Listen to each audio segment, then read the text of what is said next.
Good afternoon, everyone. Welcome back to Letters of Light. We are going to start today with the letter Chet. We've gone through the first 8 letters, and if you were paying closer attention to the classes last week, you noticed that I'm not sure if it was recorded or not, but I spoke a little bit about something coming, and this was on Wednesday, and then Thursday, Friday morning, you heard about what was happening in Iran.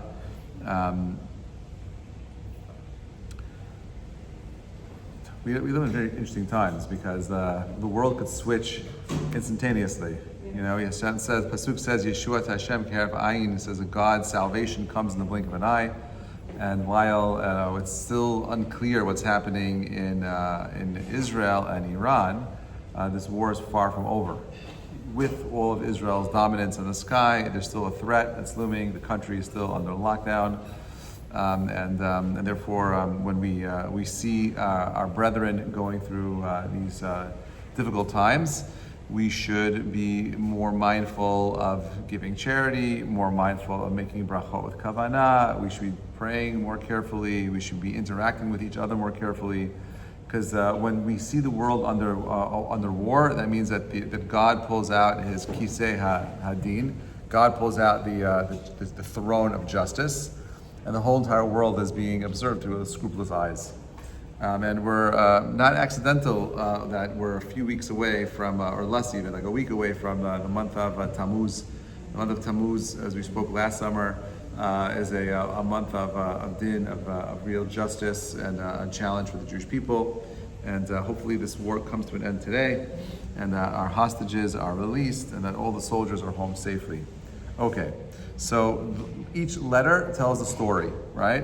And we were speaking about the story that each letter tells. The Maharal of Prague says that the gematria of 8, the letter Chet, is symbolized as the level above nature. Last week we said 7 represents the closure of the physical and the physical world, right? 6 days God creates the world. 7 is the greatest expression of what the 6 days are supposed to be doing, which is bringing us into a state of Shabbat. So 6 days, the material world. 7th day, the world of spirituality. Our job to elevate the world of the material into the spiritual. That's what Shabbat is.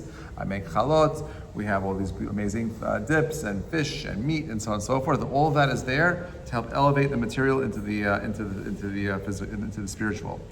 Chet is above nature. As a matter of fact, the number 8, which is Chet, you drop it onto its side, is the number of infinity. The symbol for the infinity sign is an 8 on its side.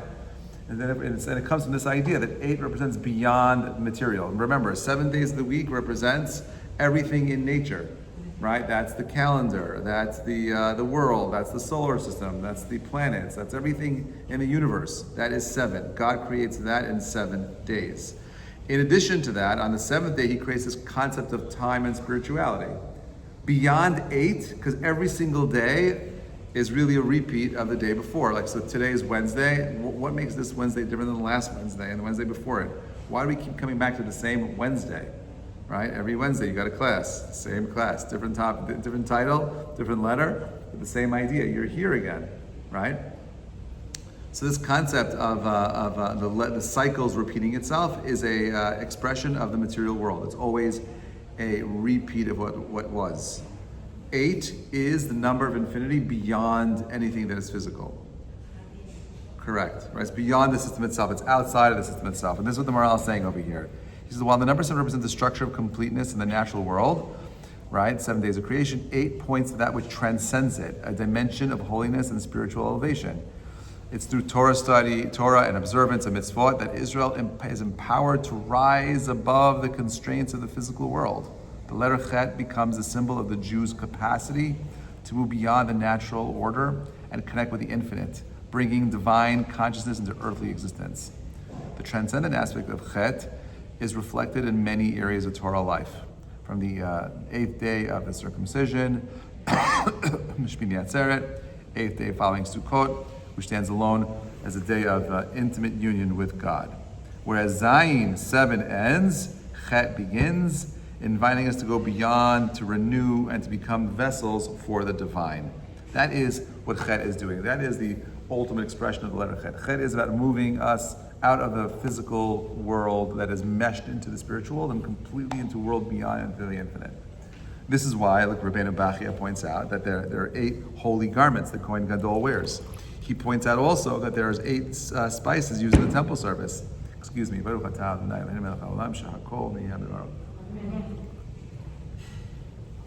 Right? 8 spices in the temple service. 4 for the anointing oils and 4 for the incense. 8 poles for carrying the sacred vessels. 2 for each, for the ark, table, golden altar, and the copper altar. 8 musical components in the Levitical choir. The Levies, the Levim, their job was to go ahead and to sing songs, play instruments, to help the individual bringing the korban. When you were bringing a sacrifice in the temple, you had a quartet of Levim who would look at you and, based on your spiritual signature, come up with a special tune for your soul, so you could be elevated in that time through their music, right? Some people say that some of the Gregorian chants are actually chants that were saved, that were heard at the time of the temple, that were from the Leviim and the Kohanim. Okay, 8 musical components in the Levitical choir, the 7 instruments plus the choir itself. Okay, from the 8th day of its life, an animal can be brought as a korban, and beyond that, Brit Milah, right, is performed the 8th day of life. Okay, that's this concept of going above and beyond. That's how we're connecting to the Almighty on page number 2. Tzitzit, 8 threads. Shmini Atzeret, 8th day of celebration. 7 days of Sukkot. These mitzvot illustrate the symbolic pathway to which a Jew ascends from the worldly perfection to the 7 divine transcendent 8. That's what we're trying to do, right? We've talked about this idea. The Maharal has a fascinating system of numbers, and he thinks about numbers a little bit differently than we do. But this concept that 7 and 8, don't think of them as numbers, think of them as systems. There's a system of 6, a system of 7, and a system of 8. 6 is the material world. 7 is the bridge between the physical and material, and 8 is beyond nature. Okay, is that clear? Okay, good. All right, Rabbi Shimshon Ofal Hirsch, or Shamshon Ofal Hirsch. He said the inauguration of the Mishkan notes that after 7 days of preparation, on the 8th day marked new beginning, compared to the musical octave, which repeats the scale at a higher level. Isn't that interesting? There are 7 notes.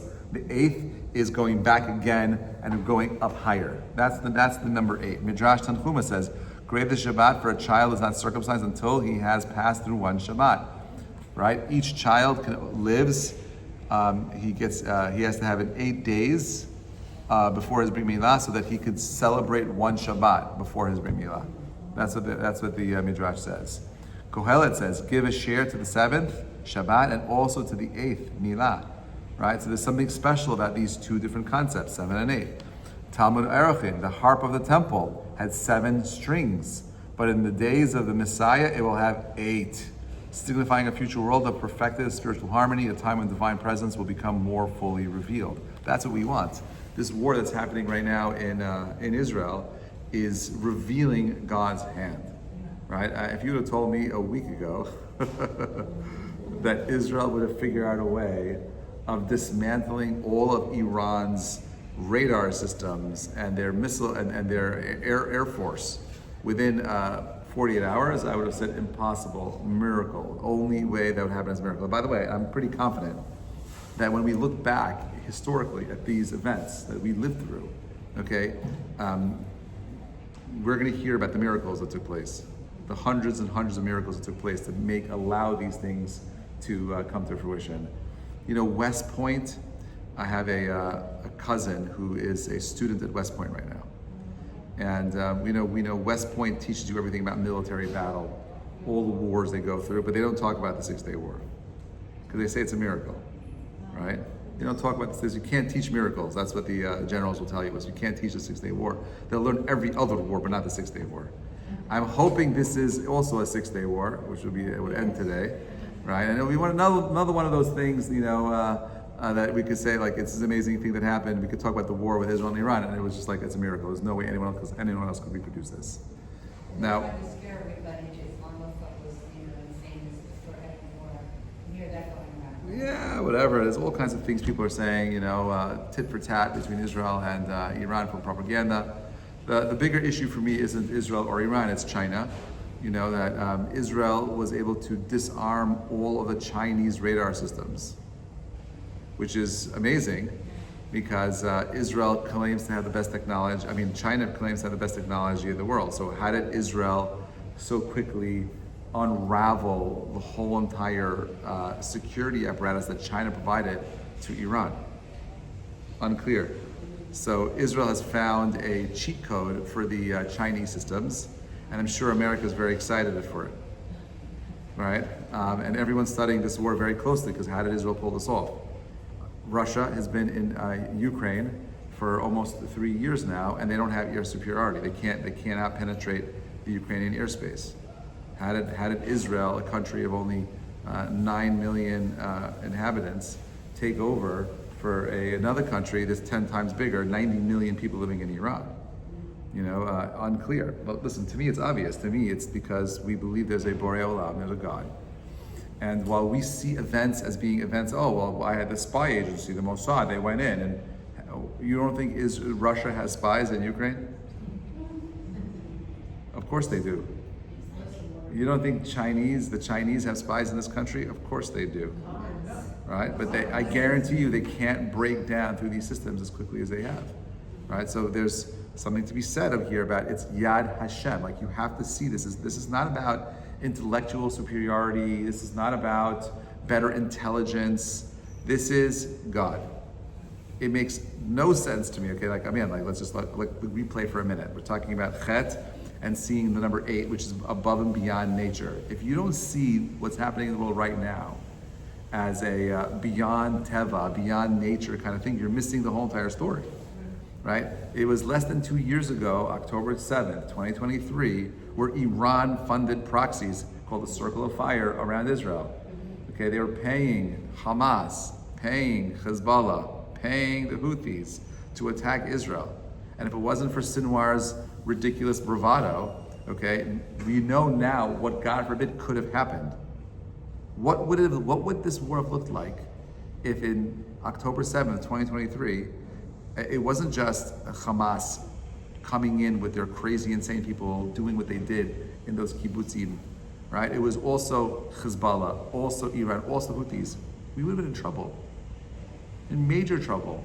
We would not have been able to repel the forces in the south that came into Israel. They would keep going north on their rampage. Who would have stopped them? What would happen in the north if Hezbollah was doing the same thing?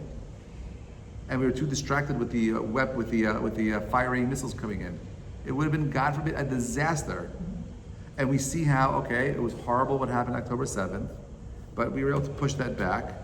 While we were at war with on one front in the south, because every military expert will tell you cannot win a war on 2 fronts. We're fighting another war simultaneously in the north. We extinguished both of those things. We completely dismantled Hezbollah. There's no Hezbollah right now. The government of Lebanon made them publicly state they will not join this war. Right? It's gone. Hamas is dying. It's over. And at the same time, we started a third front, right, in Iran, and we're going to finish this war, God willing, faster than who knows what. It's Yad Hashem. It's a miracle. Okay, it is a modern day miracle. You can't see because you're too close. I'm telling you, it's all miraculous. This makes no sense. And tomorrow, we'll see what happens tomorrow, the 23rd of Sivan, Bezrat Hashem. We'll see. We'll talk. I'm going to speak about it on Shabbat. My Shabbat class this week, 'cause I'm here for Shabbat, is called, what's it called? It's called Project Rising Lion. So, Bezrat Hashem, we'll talk about that. We'll unpack all of that on Shabbat. So the Gemara on Shabbat says, if you learn Torah, that's Aleph Bet. And you are kind to the poor, that's Gimel Daled, right? We spoke about this. Aleph Bet, that's the Hebrew alphabet, right? Gimel Daled, Gomel Dalim. Okay, then you have Vav, Hey Vav, God sustains you as He does all creatures, and then you have something called Zayin to Chet is Chen, right? We'll see how, right? The word Zan, to sustain, is related to Chen, grace. Both are associated with Zayin, 7th letter. This connection reveals the deeper principle. Those who live with Torah and kindness merit not only sustenance, but also divine favor, which is unearned grace, freely bestowed, even when one's merits are incomplete. What does that mean? So, for example, right? Let's say, and I've shared this before, but it's worth repeating again. My rabbi told me that I love wearing this and forgetting to plug it in. My rabbi told me that when I come back to America, when I was in Israel as a yeshiva boy, he said to me, make sure you're involved in doing chesed for somebody. And make sure that you keep doing kindness to that person or people, or whoever it is, for as long as you can, so that they actually rely on you for that chesed. No one wants to have someone rely on you for anything.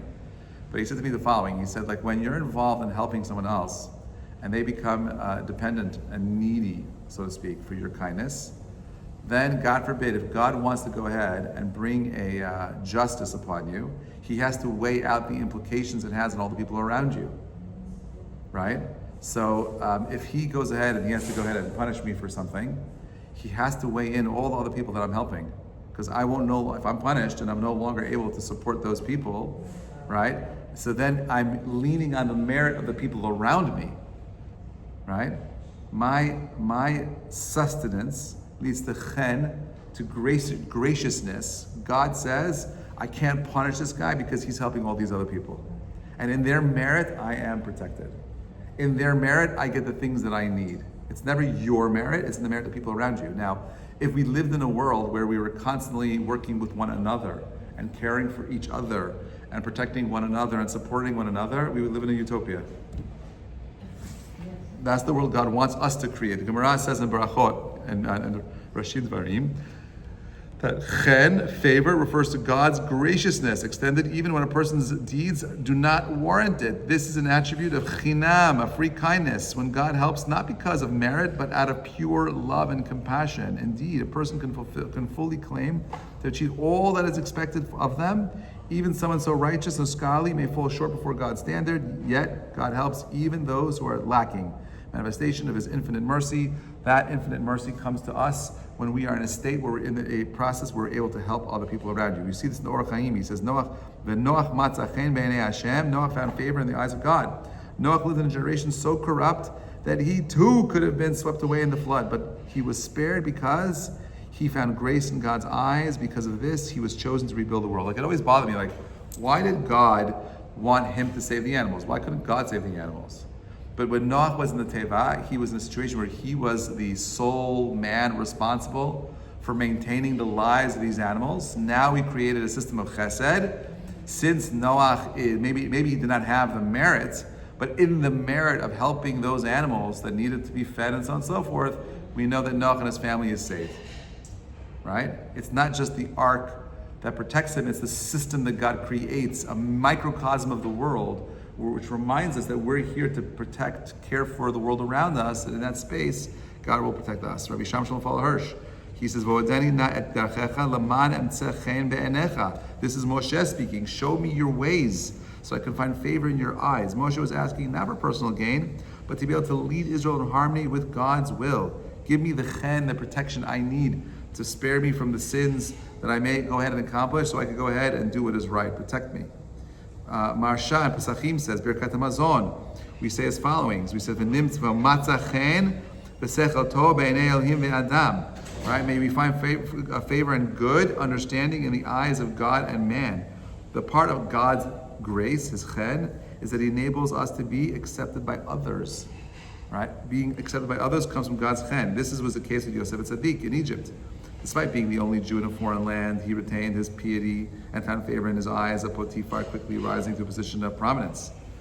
This is the story of the Jewish people, always finding the ability to go ahead and work with the people around them. How do they quickly rise to this position of prominence? This is because God gives us chen. Later, when imprisoned, he again found favor in the eyes of the prison warden. Right? And this is why he's able to get out. He is gracious and he sustains, he provides. That's Yisahu v'chen u'mefarnes zan u'mefarnes hu. God is always there, the sustainer and the provider is coming from his grace that he gives us. Just as Joseph was gracious in God's eyes. Correct. God enabled him to nourish others. Eventually he rose to become second to Pharaoh and sustained Egypt, surrounding the nations during the devastating famine. The Gemara also says in Shabbat that God makes Jewish children exceedingly beautiful. Why? So when the nations of the world see them, they have a chen. They'll be enamored, inspired by them, so to speak. right? So there's a special blessing that we have, this graciousness that God gives us as a way of supporting and sustaining us. It comes from the letter Chet. He says the shape of the letter, as written in the Torah scroll, is unique, right? If you've ever seen a Chet in the Torah, it would look like two zayins, really like a vav and a zayin, with a V on top of it, an upside down V connecting the two. That's what makes the chet a chet in the Torah. So imagine like two lines, right? And then you have like two blocks on top of it, and then like a V connecting these two things, making it look like that structure of a house. Okay, so the Midrash says, the shape of the letter Chet, as written in the Torah scroll, is unique. Its top is not perfectly straight line, but a slight curve that rises and falls, resembling the wavering path. This letter symbolizes the inconsistent spirit of a sinner, a soul that rises in aspiration but can fall in action. The phonetic similarity between the name Chet and the Hebrew word for chata, or sin, is intentional. The letter itself alludes to a human struggling between greatness and moral failure, he says. The Midrash tells us, do not pronounce the letter Chet, but as Chet, right? To remind us of this link to sin and the urgent need for teshuvah, repentance. The Alshich points out that powerful illustration of the difference between the He and the Chet lies in the laws of Pesach, right? It says on Pesach, we are commanded to eat matzah and forbidden to eat chametz. Did everyone see that? Right? The same letters, chametz and matzah, they're all there. The difference is the He and the Chet. The two words contain identical letters except for the Chet in chametz versus the He in the matzah. The only difference is a tiny opening that Arizal says, right? Number 14, on the He. The small gap symbolizes the subtle precision needed preparing the matzah. A moment of delay or inattention can cause it to rise to turn into chametz. Therefore, this slight graphic distinction carries major halachic weight, reflection on the narrow boundary between sanctity and transgression. What is the difference between a good person and a bad? What's the difference between a freedom fighter and a terrorist? Right? What's the difference between Mamdani, right, as pretending to be a freedom fighter when in reality he's a terrorist? The small little difference is all the difference, right? That's what the head teaches us, that small little things make major difference. I often say that the tallest mountains are made from the smallest grains of sand, right? The tallest, the greatest structure in the universe, right, is a sun. A sun is made up of the tiniest molecules called hydrogen, right? That's what makes the sun a sun. Small exploding hydrogen molecules make the sun a sun. So he says the letter Chet is formed by joining two previous letters, Vav and Zayin, with a thin bridge shaped at the top. The bridge is referred to in Kabbalah as the Chatoret, meaning hunchback or arch line. It represents a delicate, almost imperceptible connection between the forces of the Yashar, a straight descending light, symbolized by the Vav, or the Choser, the returning ascending light, symbolized by the Zayin. We spoke about these two concepts in the previous classes. Okay, the union generates a new type of energy that states the state of hovering, a spiritual dynamic described as touching yet not touching, almost like two magnets pulled together, creating that weird space where things are being able to move, but by not touching them. This concept appears in the very beginning of the creation. You see it, V'ruach Elokim merachpechet al pnei hamayim. The Spirit of God was hovering over the surface of the water. The Hebrew word marpechet, right, is the 18th word of the Torah. 18 is what? Chai, right? And by the way, when you say 18 backwards, you know what it is? Yich. That's why you should always have it. No, I'm just joking. I mean that. By being the numerical value of Chai, life, remarkably, is also the first word in the Torah, whose gematria is a multiple of 26. The numerical value of the divine name is Havaya, Yud He Vav He. Okay, 28 times 26 is 728. Merachefet, meaning power, koach. Number 28 is gematria of koach. Therefore, the mystical implication of the word is the power of Havaya, divine energy and the motion hovering just above creation. Maybe we're talking about magnetism here on a material world, I don't know. He continues, he says in Kabbalah, the word marpechet also means a deeper secret. It alludes to the divine power to resurrect the 288 fallen sparks. Shattered remnants of light from the breaking of the vessels, Shvirat HaKelim, in the early stages of creation. So what is the shattered vessels? If you're not familiar, in Kabbalah, we believe that God creates a world of light that is refracted.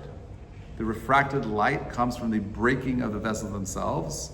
Those shards that we experience today, I like to think of them as like the elements on the periodic table. Periodic table is a table that shows you how every single element is somehow connected to the element that came before it, right? If you're familiar, whatever. If you're not, look up a periodic table, look at the numerical value, and see how the table itself is a building block of different elements that come from the two main core elements, okay? Hydrogen and carbon, okay? Everything is a breakdown of those two major elements, okay? Now, God breaks reality and creates multiplicity. That multiplicity is what gives rise to life, complex life as we have right now. In God's realm, everything is one. There is no multiplicity. There is no different elements. There's only unity. So in order for God to create the material world, he has to create a space where he removes himself. He takes a part of himself and he breaks it into small little pieces. And that is the material world around us right now. That is Shviat HaKelim. And all that we're seeing right now is literally light reflecting off of these different things, right? The light reflects differently around the water than it does the table and this tablecloth and this glass and so on and so forth. That's why we get to experience the world around us. The Kabbalah, right? So he says that it says Merachefet means Metu Resh Pechet. The 288 have died. These sparks of divine light which fell in the cosmic catastrophe are waiting to be redeemed, uplifted, restored through human action, especially through Torah, Mitzvot, and Teshuvah. We say that after Adam sinned, that's when this breaking happened. Until then, it says the word Tov, it was all good. Vayar Hashem Ta'or, God saw the light was good. There was a clear divine light that was coming from above to below, and there was nothing, no breakage, nothing in between. But after Adam sinned, now, there's two ways of understanding this. If you were here 3 summers ago, we did a whole entire class on called Serpents of Desires, right? I did a whole entire summer series on Adam and Eve in the garden with the serpent. A long time ago. I'm pretty sure it's online. You can find it. It's actually a very cool class, going through some of these ideas. And over there, we asked, the question was Adam and Eve's actions in the garden material or spiritual? Meaning, did it actually happen, or was it just a completely spiritual event? And it's unclear, right? The machloket. Some will tell you that the whole entire thing is happening in a spiritual plane and not in the physical earth. And therefore, we're talking about Adam and Eve in a spiritual plane. So, for example, the question that we asked was, were Adam and Eve mortal or immortal before they ate from the tree? And what was the answer that we gave anyone? Remember, based on the Ramban, he said they were neither mortal or immortal. And that based on the choices that they made, that would determine their mortality. If they would have eaten from the Eitz of the Eitz HaChaim, the tree of life, right? The Chet, then there would be no Chet, right? There would be no sin. But they choose to eat from the Eitz of Da'at Tov V'Ra'ah, the tree of knowledge of good and evil, and as a result they sinned. That sin is what broke these vessels, and the broken, fractured light can only be repaired through our actions. That's through the learning of the Torah, the alphabet. That is through our deeds, our actions, and so on and so forth. But that's what this is referring to over here in the Arizal. He quotes over here the Bereshit Rabbah. They teach that the Spirit of God was hovering over the water refers to none other than the soul of Mashiach, and we want him now. The one who will ultimately complete the tikkun of creation in Kabbalistic language. This soul is called Shemo Shel Chai, the living name. Did you know that? Now you do. The living name is called as Mashiach, Shemo Shel Chai. Just as, we're on page 6. Perfect timing.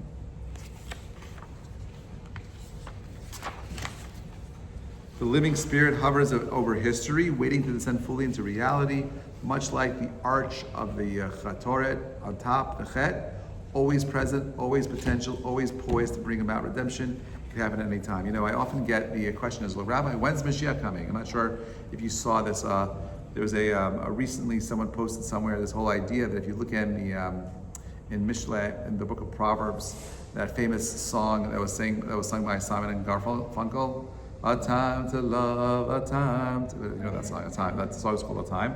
and it's based on the words of the Proverbs, the King Solomon, and those are very deep spiritual significance of Kabbalah. Those times are referring to different times in world history, and King Solomon was hiding secrets about what would happen in the future in that song. Okay, so according to some, there are 28 different times that are referred to over there, and if you break up world history into 28, into 100, there's a whole fascinating system. This would be the time for life. This is the time for Mashiach, and it just started, I think this past week, right? And it fits in very nicely in that system. So we're looking at a messianic time, and all God is doing is showing us that we're getting closer and closer to this period. Now, the difference between us and Khomeini, all right, is that Khomeini also believes in Mashiach. The Muslims also believe in a messianic time, right? But they have a different concept. The Shias believe in something called the 12 prophets, right? And I'm blanking on the 12 prophets' name. It's something with something with a chus. I don't remember it right now. Chemda or Chemdi, Prophet Chemdi, right? And he says that the only way that his prophecy will come true, which is when their messianic time will come to fruition, is when the last drop of Jewish blood is spilled. That's what they believe in. So their religion and their interpretation of their religion believes that the only way they can get to messianic times is when every single Jewish person is dead. Now, obviously, the difference, we also believe in a messianic time. And we also believe that we have to do our hishtadlut, like we spoke about last week, doing hishtadlut, right? We call it the imams, and the last one is Muhammad. What's he called? Chemdi? They call it the imams, so I didn't realize when you hear the word imams, those are their 12 prophets. Yeah. And the last one is called Muhammad Mehdi, that's his name. Mehdi. It's pronounced Mehdi, right? So Mehdiism, that's their belief, right? So now we also believe in the Messianic time, but we don't believe we can tamper with it. How do I bring Mashiach? I don't go out and pull out a sword and a gun and kill Amalek. I don't have a mitzvah to do that. We believe the way we bring the Messiah is through our actions. When I refine myself and refine the light around me, that's how I believe we bring Mashiach. We're either really good or God forbid really bad. Okay?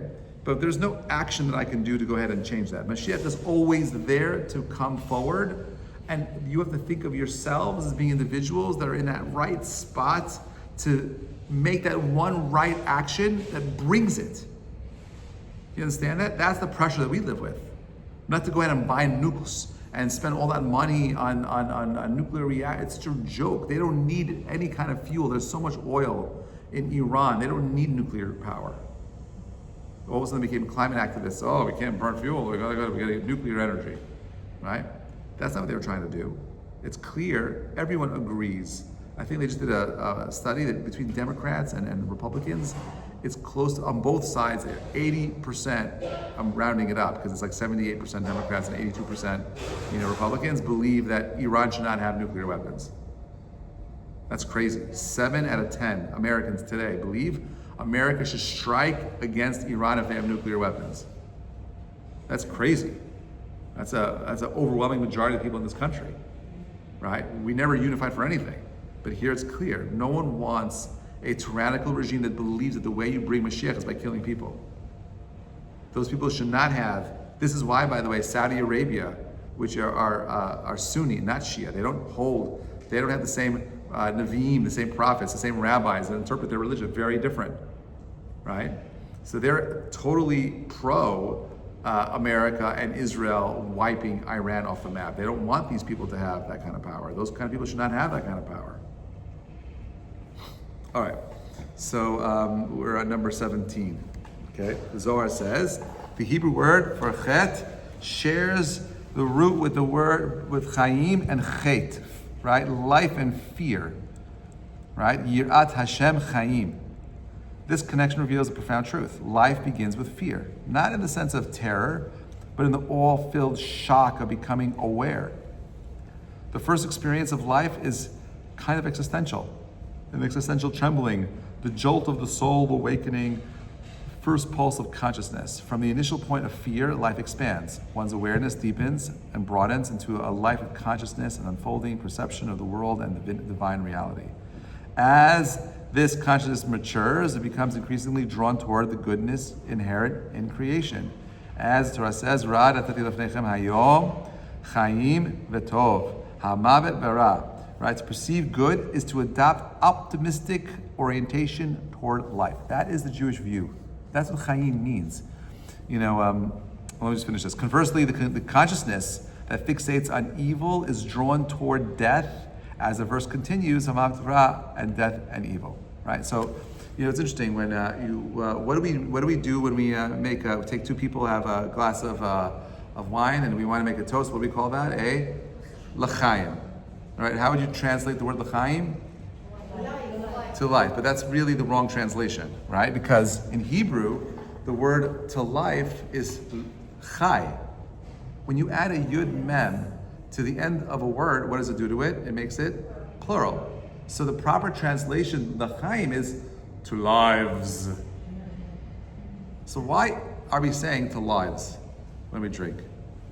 Because maybe we would say lies instead of lies. No, nice try. We're talking about in Hebrew, right? But to lives means several things. One is that what we're really saying is that my life without your life is not a life worth living. L'chaim, to our lives. We're interconnected. All right, this deep connection we have to one another, the connection of the glasses coming together. In the non-Jewish world, they say the reason why they clank their glasses together so that if there's one's poison, the poison chalice, some of my poison goes to yours, we share poisons and we're both dead. That is not what's happening over here. The opposite in Judaism. The clanking is the clinging, the responsibility we have to one another, the connection that we have, because our lives are interconnected. That's what to life means. I don't live life alone. Our life alone in complete seclusion is not a life worth living. Our lives find meaning through the interactions we have with the people around us. I wish this is something that I could teach, Khomeini, whichever cave he's in right now. But, okay, true life energy. Now, Tanya says, true life awakens a magnetic pull towards the essential good that lies at the core of reality. This attraction transforms the initial fear into an ever-deepening love, ultimately the love of God, the absolute good. This is the secret of the letter Chet. It begins with a jolt of fear and culminates in love, as the Torah teaches us. For He is your life. Ki hu chayecha, with a Chet, okay? The love of God is not abstract. It unfolds across three realms corresponding to the mystical triad of Olomot, Neshamot, and Elokot. World, souls, divinity. Physical and the external world, the inner human realm, and the transcendent divine source. In each of these levels, life begins with fear, a shock that activates the vessel, setting it into pulsation. The pulse is the beginning of life energy, which, when cultivated with awareness, leads to love. The thing that you're afraid of, this is a deep psychological truth, which is that the people that you end up fearing the most are the ones that you could love the most, right? It's a switch. The fear brings my attention towards you, right? And with that fear, we're not talking about fear, we're talking about awe, not fear, right? Awe leads to love. When I understand, when I'm totally blown away by everything that makes you you, right? Yirah is not fear, it's awe. That awe leads to love. That's why we say, Reshit Chochmah Yirat Hashem.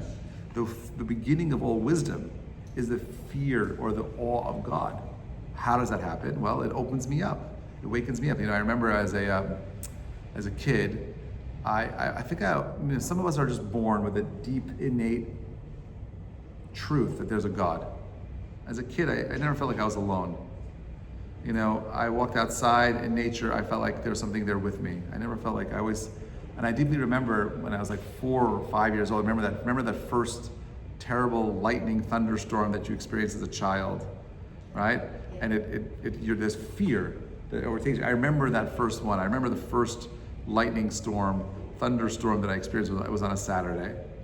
right? And it was like around 3-4 o'clock, and the house got really dark because it was in the summertime.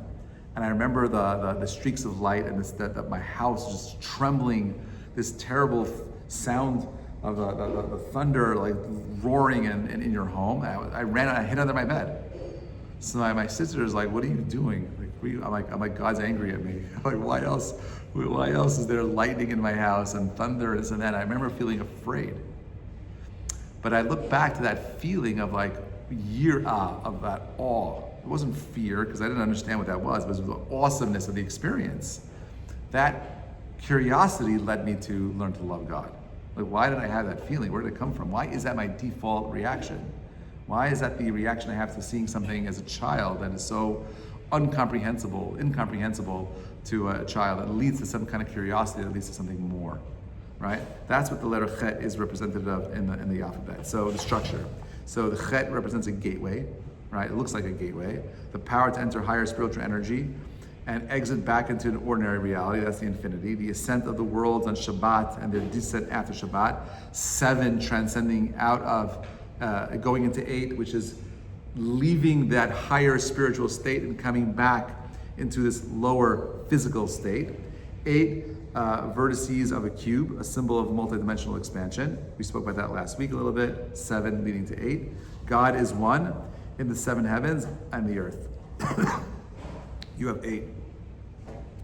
The union of the 3 partners in man, the Father, Mother, and God, Zayin, Vav, Zayin, Chet, the Chatorot, like the chuppah, the canopy above, right? It's beautiful coming together, and they make the letter, and now you have the chuppah coming together. It represents the marital dance, the cyclical flow between giving and receiving. Love of God with the soul, the life force of the inner being, the heartbeat of the tzaddik pulsing with awe and love, which we spoke about. And the 8th day, the time of the covenant of transforming, that is the Brit Milah, pulling it all together. 8 days of Hanukkah, the candle of God and the soul of man, the Ki Ner Hashem Nishmat Adam, right? God's candle is man's soul. So you have spiritual circumcision, on the lips of the Zot Hanukkah. I didn't do this with you because I don't want to get into it. Let's go to divinity. God dwells at the summit of the world, represented by the Chatoret above. God hovering over creation. We spoke about this, hovering over the presence from Breshit.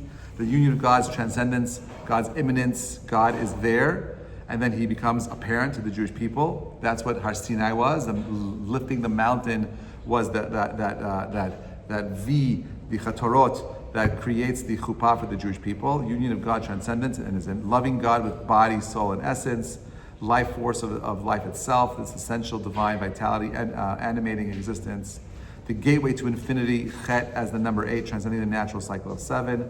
God's transcendent light, or Ein Sof. Remember the breaking of the kelim, the breaking of the vessels to give us the world that we have right now. The origin of the Jewish soul, transcending from its root above the 7 heavens into the earthly life. Resurrection of the dead, the ultimate return of divine life force into the physical. That's the bringing of Mashiach. Chet is associated with fear, l'chaim and ahava, the beginning of the awakening, which culminates in the love, the final fullest expression of divine connection. And my friends, that is the letter Chet. Bezrat Hashem, next week we will pull together more ideas and try to understand the next letter, which is the letter Tet. Have a great day, everybody.